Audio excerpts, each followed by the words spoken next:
আগামী 27শে মে শনি জয়ন্তী। আর শনি জয়ন্তীর দিন আমি বলবো যে ভয়ানক পিতৃদোষ। এদিন সূর্য পাচ্ছে অমাবস্যায়।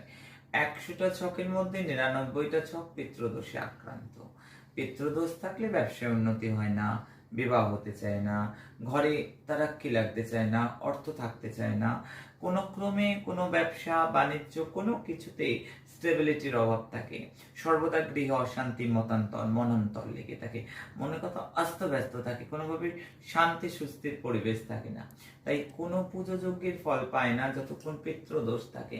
তাই অবশ্যই করে বলবো ওই দিনকে তোমরা যত সম্ভব 27শে মে শনি জয়ন্তীর দিন দুস্থদের ভোজন করাও, বৃদ্ধাশ্রমে ভোজন করাও, অনাথ আশ্রমে ভোজন করাও। যত কারো গরিব ভিখারি সন্তান আমার যারা আছে তাদেরকে ভরপুর ভোজন, জুতো দান, ছত্রদান, অন্নদান, বস্ত্রদান পিতৃদোষ খণ্ডন করে।